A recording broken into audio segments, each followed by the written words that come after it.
Ciro acreditou na palavra que liberta, que transforma e que cura. E por que eu não? E esse eu aí é individual. Spirit, lead me where my trust is without waters. Let me walk upon the waters wherever you would call me. Take me deeper than my feet could ever wander, and my faith will be made stronger in the presence of my Savior. Spirit lead me, Spirit lead me, Spirit lead me. Take me deeper, take me deeper, take me deeper into you.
Bom dia, mais uma vez nos encontramos para estudar um pouco, entender um pouco, buscar um pouco na palavra do Senhor, o que Ele tem colocado, no caso, em meu coração.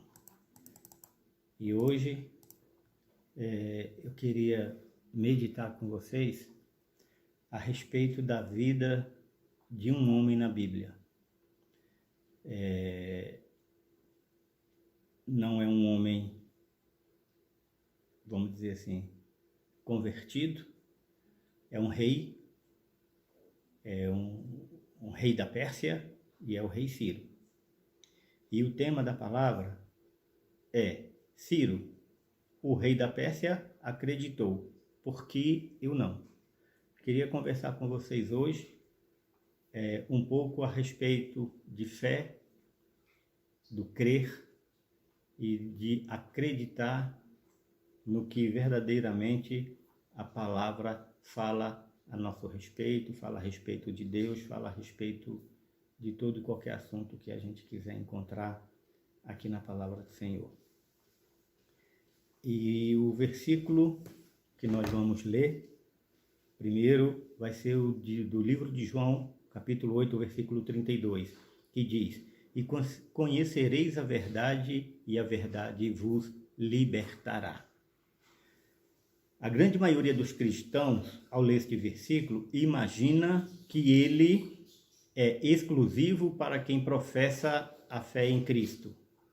A verdade é que todo esse capítulo, e grande parte da Bíblia, mostra que tanto os que professam a fé em Cristo, quanto os conhecedores da lei, e inclusive aqueles que acham que conhecem a lei, mas na verdade não conhecem a verdade, precisam e muito de libertação. Por que eu falo isso? Primeiro, nesse capítulo de João, Jesus vai estar em alguns momentos discutindo e falando com alguns doutores da lei. Observem que no versículo 19, Jesus declara que os escribas e fariseus não conhecem a Cristo e, consequentemente, não conhecem ao Pai.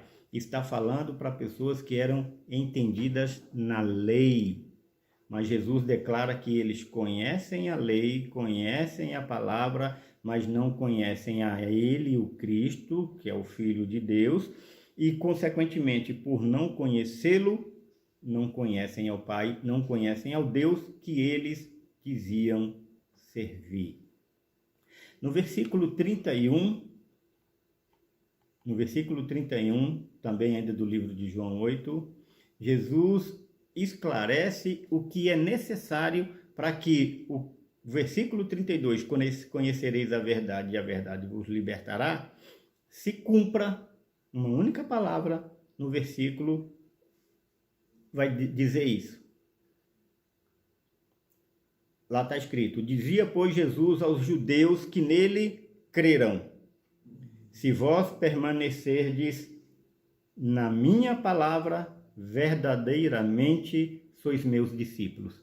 Então, permanecer. Jesus vai mostrar, o versículo 31 vai mostrar que o que é necessário para que a gente creia, para que a gente acredite no que esta palavra está nos dando, está nos trazendo, está nos mostrando. É necessário que a gente tenha conhecimento da verdade, e depois que conhecer a verdade, a gente permaneça nessa verdade.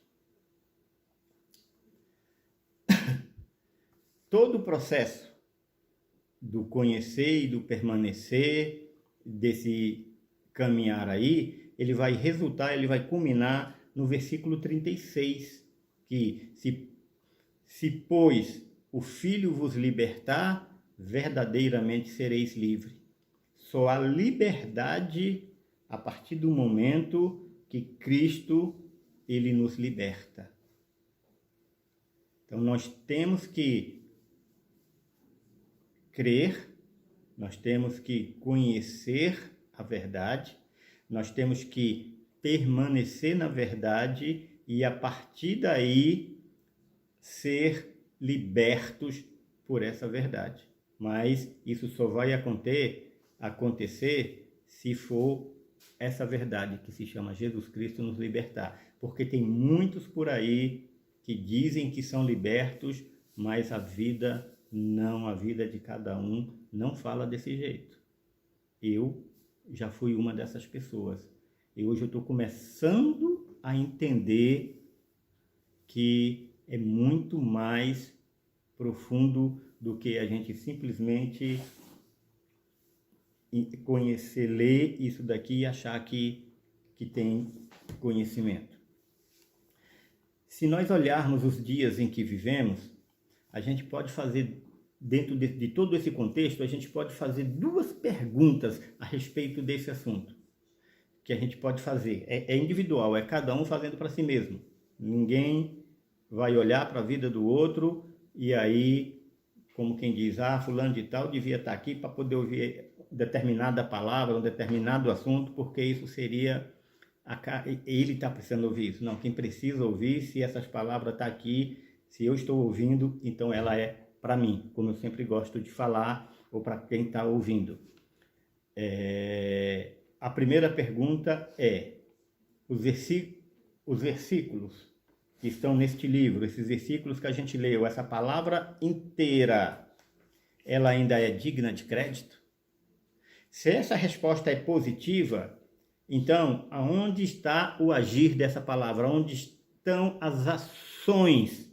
Afinal, aqui está escrito, aqui nela também está escrito, em Isaías 55:11, que assim será a palavra que sair da minha boca, é Deus falando.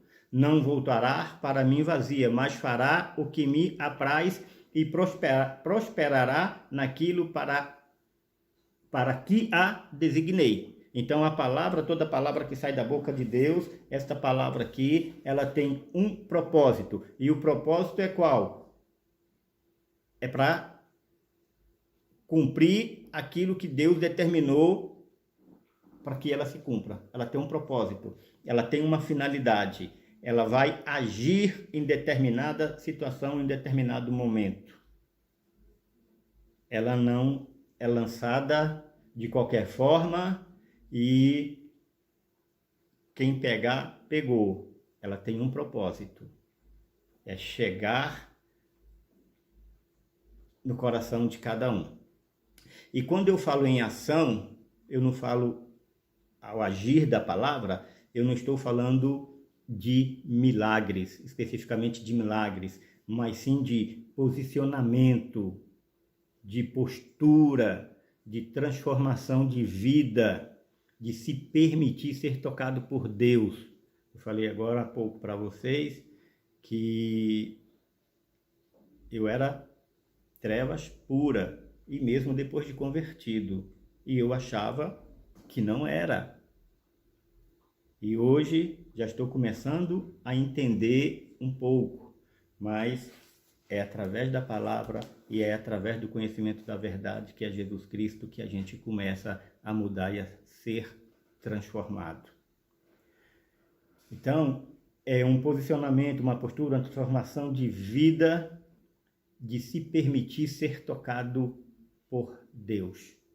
Então, a partir desse momento que a gente se permite, aí essa palavra ela passa a ter crédito. Por quê? Porque essa palavra vai transformar a minha vida, não só vai gerar milagres, mas ela vai transformar. Eu vou mudar a minha postura, a minha forma de ser, a minha vida vai ser transformada, aquilo que eu fazia eu não faço mais, e aquilo que eu prego, eu vivo. E a outra pergunta é: a palavra permanece? A Bíblia, a palavra de Deus hoje, nos tempos de hoje, ela é digna de crédito? A primeira pergunta. E a segunda, ela permanece? Ela permanece onde? Ela permanece em mim? Ela permanece em nós? Agora, se a resposta também for positiva, então por que no mundo em que nós vivemos, em que nós falamos que essa palavra permanece, se a resposta foi positiva, por que no mundo não diminui suicídios, não diminui divórcios, não diminui agressões e abandonos e tantos outros que nós vemos, estamos vendo aqui nesse mundo? Por que não diminui, se essa palavra ela permanece? Mas agora observa só, não somente no mundo, ela permanece também naqueles que professam a fé em Cristo. Aí é que está a diferença. Por quê? Porque se ela permanece, então por que também todos esses acontecimentos, eles estão acontecendo no nosso meio? Índice elevadíssimo de suicídio, de divórcio, de agressões, de abandonos e tantos outros também na vida daqueles que professam a fé. Talvez porque verdadeiramente nós ainda não conhecemos a verdade como deveríamos conhecer. Essa verdade, por não conhecê-la de verdade, não fomos libertos, e por ainda não estarmos libertos, nós não permanecermos. E por nós não permanecermos, nós não conseguimos mudar o mundo. Estou falando aqui que o mundo tinha que ser perfeito. Mas se a gente for olhar o contexto do mundo hoje, nós, cristãos, estamos muito e muito deixando a desejar. Agora nós vamos entrar basicamente na vida de Ciro. E nós vamos para Isaías 44. Isaías 44, do capítulo 28 E aí nós vamos seguir entrando pelo capítulo 45 até o versículo 6. E eu vou precisar dessa ferramentinha aqui, que já não está muito boa, já está precisando ser trocada. Mas vamos com ela, porque o outro ficou lá no meu escritório, no trabalho. 44, 28. O que digo de Ciro? Ele é meu pastor e cumprirá tudo o que me apraz. Que digo também de Jerusalém? Será edificada, e do templo será fundado. Assim diz o Senhor no 45. Assim diz o Senhor a seu ungido, a Ciro, a quem tomo pela mão direita, para abater as nações ante a sua face, e para descingir os lombos dos reis, e para abrir adiante dele as portas que não se fecharão. Eu irei adiante de ti, endireitarei os caminhos tortuosos, quebrarei as portas de bronze e despedaçarei as trancas de ferro. Dar-te-ei os tesouros escondidos e as riquezas encobertas, para que saibas que eu sou o Senhor, o Deus de Israel, que te chama pelo teu nome, por amor do meu servo Jacó e de Israel, meu escolhido. Eu te chamei pelo teu nome e te pus o sobrenome, ainda que não me conheces. Eu sou o Senhor e não há outro além de mim, não há outro Deus. Eu te cingirei, ainda que não me conheces, para que se saiba até ao nascente do sol e até o poente, que além de mim não há outro. Eu sou o Senhor e não há outro. Eu sou o Senhor e não há outro. Até o 6. E aí nós vamos dar uma puladinha lá para o 13. Eu, na minha justiça, suscitarei a Ciro e todos os seus caminhos endireitarei. Ele edificará a minha cidade e libertará os meus exilados. Não por preço nem por presentes, diz o Senhor dos exércitos. Então, nessa questão do crer, do acreditar, de ter realmente fé no que aqui diz, a gente encontra no livro de Isaías e encontra lá também em Jeremias, que Deus está falando de alguém a qual não serve. E detalhe, no versículo 28, Deus dá algumas características desse rei. Algumas características a começar aqui no 28, de 44. Ele diz quem é Ciro.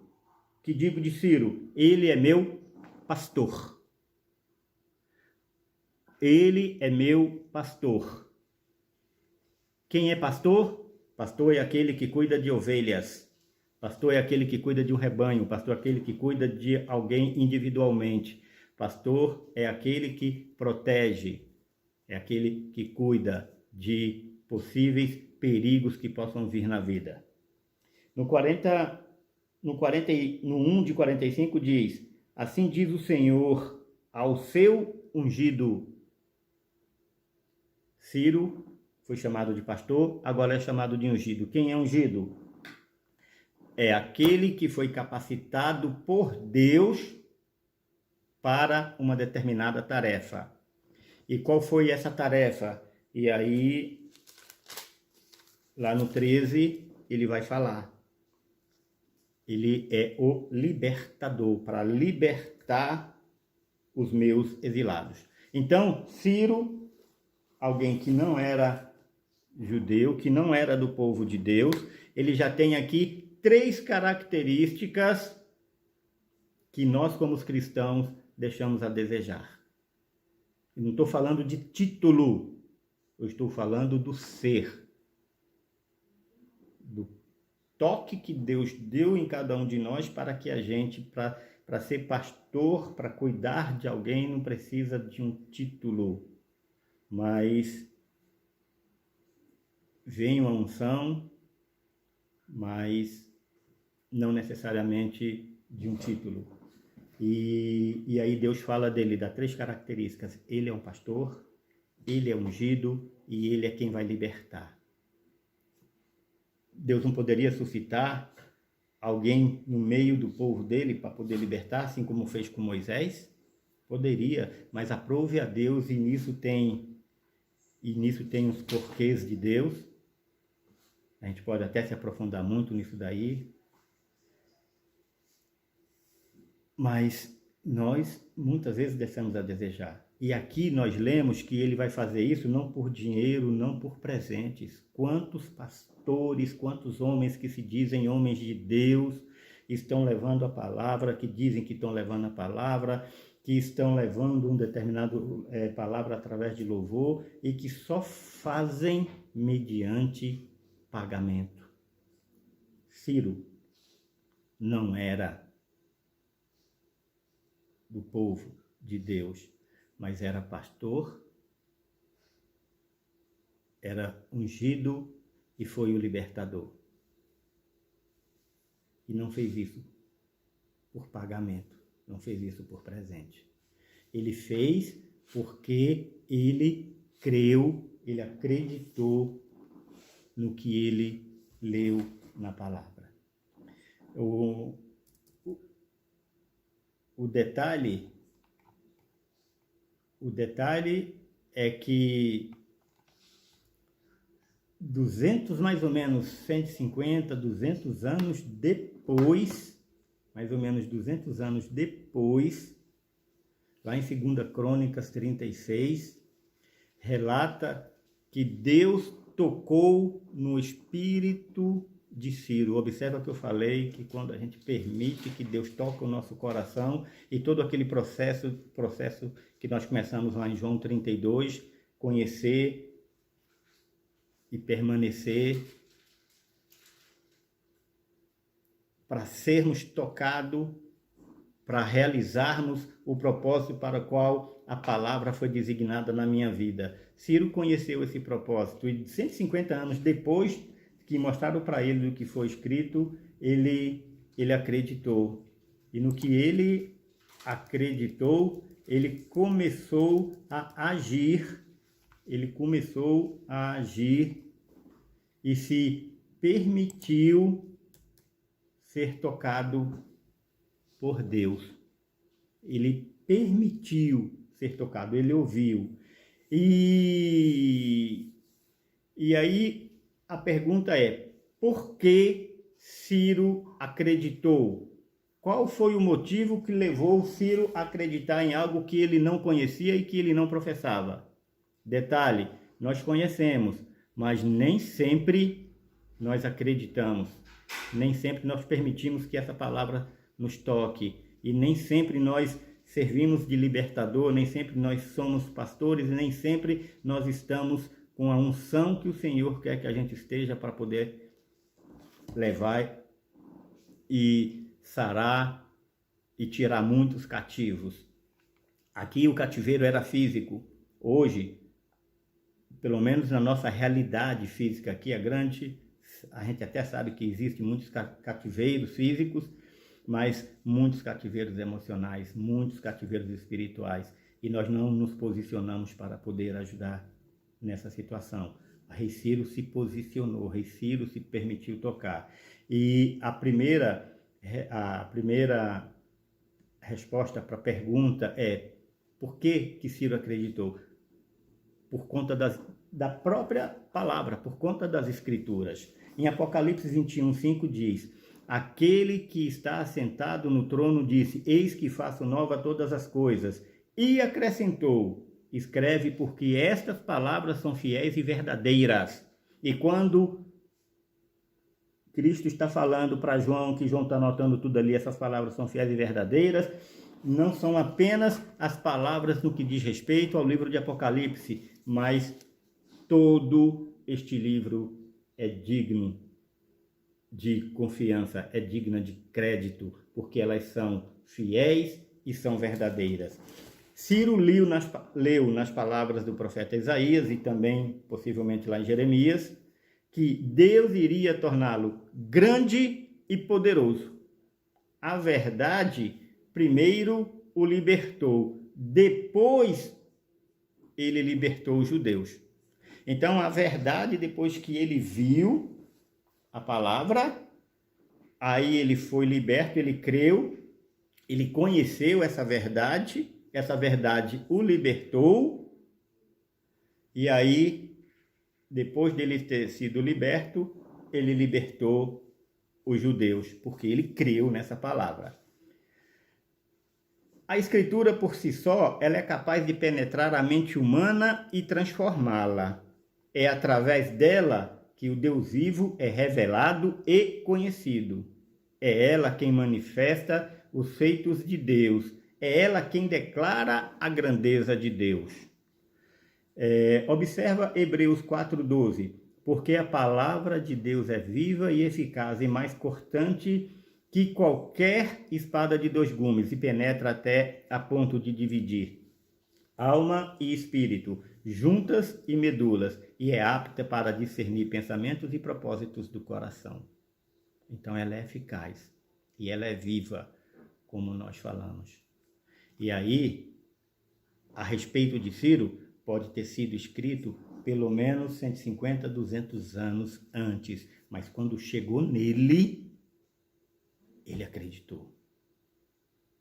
Ele acreditou. E aí, a outra pergunta, né? A outra resposta para a pergunta, por que Ciro acreditou? Primeiro, por conta das escrituras, ele creu nas escrituras. Segundo, por conta do portador das escrituras, por conta do testemunho de quem apresentou as escrituras para ele. Alguns historiadores dizem que foi Daniel. Outros, nem todo mundo concorda com isso, porque não está muito claro aqui. Mas Daniel é contemporâneo também de Ciro. Já estava bem mais avançado de idade na época de Ciro, mas ainda estava vivo. Então, alguns até acreditam que possa ser Daniel que tenha apresentado isso, a palavra para Ciro. Mas ainda que não tenha sido ele, o portador da palavra, o portador das escrituras, a vida dele fez com que Ciro acreditasse. A responsabilidade de quem anuncia a palavra pode ser decisiva na vida de quem a recebe. A palavra por si só, como eu falei lá atrás, ela é capaz de transformar, de gerar por si só. Mas quando ela chega na vida de alguém através de uma outra pessoa,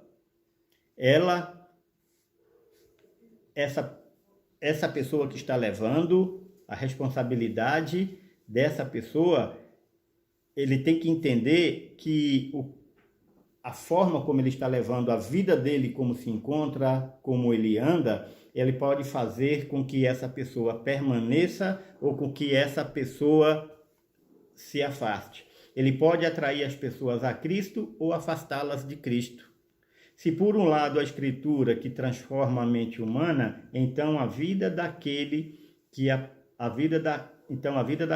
prega tem que estar alinhada com ela, pois o mensageiro que tem o encargo de não permitir, o mensageiro tem o encargo, ele tem a responsabilidade de não permitir que a palavra seja desacreditada. E a palavra pode ser desacreditada? Sim. Eu posso não crer nessa palavra, porque aquele que está mostrando ela para mim, ele está dizendo: não mate, não roube, não furte, não adultere, não minta. E eu conheço a vida daquela pessoa e aquela pessoa está fazendo tudo aquilo. Eu já não gosto muito, então aí é que eu não vou acreditar, porque ele está falando que transforma, mas não transformou a vida dele. Eu estou falando para alguém que essa palavra transforma, mas aquela pessoa me conhece e vê que eu sou um cabra torto, como é que ele vai acreditar nessa palavra? Então, o mensageiro da palavra tem uma grande responsabilidade. Ele tem que ser referencial para todos quanto tomam conhecimento, seja ela neófito, ou seja, uma pessoa nova na fé, como uma pessoa já madura na fé. Cristo estava falando para os doutores da lei. E foi como se estivesse falando para ninguém. A vida do mensageiro, desalinhada com o que prega, faz com que o Senhor Deus seja indesejado e os seus propósitos postergados. Então, determinados propósitos, por conta da minha vida tortuosa, pode fazer com que muitas pessoas deixem de crer, de acreditar, de aceitar a Jesus, de aceitar a vontade de Deus na vida deles, simplesmente porque eu não dou testemunho, porque eu sou torto. E como eu já falei, gente, eu era torto. Eu era torto, principalmente no que diz respeito a temperamento. A palavra fala de mansidão. Quem me conheceu é que não me compra, como diz aí o ditado popular. O rei Ciro conhecia a vida do mensageiro da palavra, e eu até quero acreditar que tenha sido Daniel. Eu quero acreditar que tenha sido Daniel, porque a vida de Daniel é fantástica no que diz respeito a isso. Daniel interpretou o sonho de Nabucodonosor, e antes de interpretar o sonho, ele soube qual era o sonho, e depois todos os feitos, cova dos leões, não deixou de orar, ele foi fiel, ele creu na palavra, não dobrou os seus joelhos perante a nenhum outro Deus. E Ciro deve ter visto tudo isso, deve ter ouvido falar, e se foi Daniel mesmo que mostrou para ele, ele falou, eu conheço Daniel. Então, se eu conheço Daniel e ele fala que essa palavra é digna de crédito, então eu vou acreditar porque eu conheço a vida dele. A pergunta é, as pessoas a quem nós levamos essa palavra, que nos conhecem, essas pessoas vão acreditar porque nós somos dignos de crédito? Porque a minha vida está dando testemunho?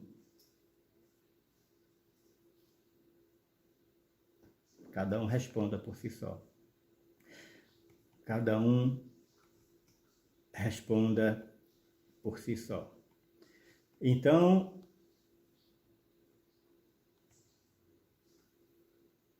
Ciro não era judeu. Deus o chamou de seu pastor. Ele não era ungido e Deus o chamou de ser ungido. Ele era simplesmente um rei, mas Deus o chamou de libertador, e ele não era um rei do povo de Deus, e Deus o chamou de libertador. Buscando um pouco da vida de Ciro, alguns historiadores descrevem que ele, como rei, ele era muito querido por todas as nações a qual ele já havia conquistado. Aquele povo ao qual ele conquistou, todos gostavam do rei Ciro, porque ele era uma pessoa boa. Então, a gente observa que quando a gente leu lá o capítulo 45 de Isaías, que Deus disse que iria fazer com que Ciro conquistasse todos aqueles povos, para que em determinado momento aquele povo contribuísse com as suas riquezas para que edificassem as cidades e o templo de Jerusalém. E ele creu nisso. E por conta desse caráter, desse posicionamento do rei Ciro, a Bíblia não fala, mas eu prefiro acreditar que Ciro se converteu e permaneceu convertido até o fim. Porque a gente leu aqui que Deus deu para ele um sobrenome. Ele tinha um nome, mas deu um sobrenome. Quando você tem um sobrenome, você recebe um sobrenome, é porque você faz parte de uma determinada família. Eu tenho o meu nome, tenho o meu sobrenome. E o meu sobrenome me diz de quem eu sou filho. E me diz de quem eu sou neto. E aí nós vamos partir para a genealogia. E muitas vezes as pessoas vão olhar para mim, como isso já aconteceu, e vai falar, por você ser filho do seu pai, nós acreditamos em você, porque a conduta do meu pai, a conduta da minha mãe, levam as pessoas a ter fé e acreditar não só em mim, mas também nos meus irmãos. E aí, então ele faz parte dessa família. E aí, Deus também fala que vai endireitar o caminho de Ciro, vai na frente dele e vai endireitar o caminho. E aí ele vai tomar todas aquelas riquezas, e aí a gente sabe que é muito complicado para um rico entrar no reino do céu, como está na Escritura, mas por que isso? Porque na grande maioria daqueles que têm poder e que têm dinheiro, é difícil abrir mão. E Ciro conquistou tudo isso. Foi um reino muito grande. O reinado persa foi um reinado muito grande. E ele abriu mão de muita riqueza para poder construir o templo e para poder construir a cidade. Então, ou seja, como eu falei, quando o povo, ele era querido pelo povo, ele estava pastoreando aquele povo. Ele não era um rei tirano. O povo foi conquistado por ele, mas o povo o amava, porque de uma forma ou de outra ele cuidava daquele povo. Então ele foi pastor. E ele foi ungido.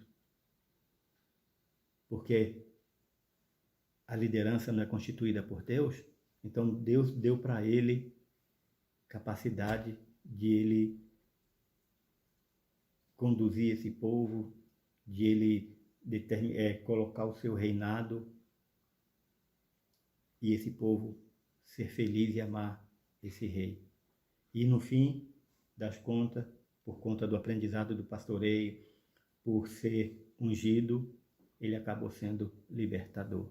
E Deus poderia, mas não quis, tirar do meio do povo dele, como ele já havia feito em muitas situações, no tempo dos juízes, principalmente com Moisés, mas ele preferiu o rei Ciro.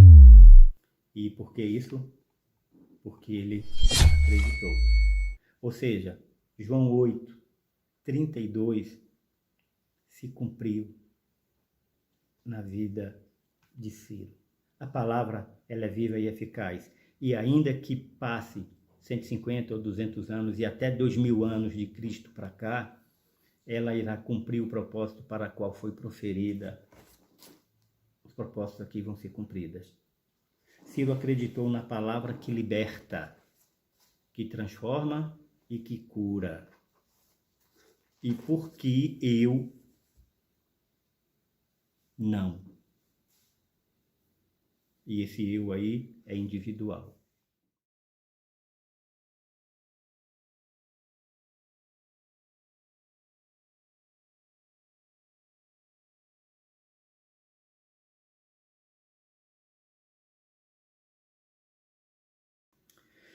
Senhor, te louvamos, te glorificamos, te damos graças, Pai amado, por tua vida, pela tua palavra, pela verdade que é teu Filho Jesus Cristo, que é o caminho, Pai amado, a qual o Senhor se faz conhecer. E que, Pai amado, que durante toda a nossa vida, durante, Senhor Jesus, os momentos em que nós estamos dizendo que o servimos e que não servimos verdadeiramente, Pai, quantas vidas nós muitas vezes afastamos, Pai amado, de Ti, por não estarmos, Pai amado, verdadeiramente tocados e nem se permitindo tocar verdadeiramente pelo Teu Espírito e pela Tua Palavra, e fizemos com que muitas vidas se afastassem e dificultassem a Tua volta, a volta para Te encontrar, Pai amado. Ó Senhor Jesus, no que diz respeito a mim e no que diz respeito, Pai amado, àqueles que fizeram com que vidas se distanciassem de Ti, eu peço perdão, Pai amado. Eu peço perdão porque a Tua palavra diz que aquele que serve, ai daquele que serve como pedra de tropeço, bom seria para ele nem ter nascido. E eu te peço perdão, Pai amado, e peço que através do Teu Espírito Santo, peço que através da Tua palavra, cada vez mais e mais, o Senhor vem sobre a Tua igreja, Pai amado, transformando as mentes, fazendo, Pai amado, curando o caráter, Pai amado, transformando vidas, fazendo com que sejam mensageiros, Pai amado, realmente retos e dignos, Pai amado, de confiança, para que vidas que ainda não se aproximaram de Ti possam, Pai amado, acreditar e terem também uma vida transformada. Faça, Pai amado, com que nós venhamos permanecer, que as situações, as dificuldades, as frustrações, Pai amado, não venham nos impedir de permanecer na Tua palavra e assim, Pai amado, cairmos, Senhor Jesus, também em descrédito e nos afastarmos de Ti. Faça, Pai amado, de nós verdadeiros, Pai amado, servos Teu, para que, através de nossa vida, outras sejam encontradas por Ti. Em nome de Jesus. Amém.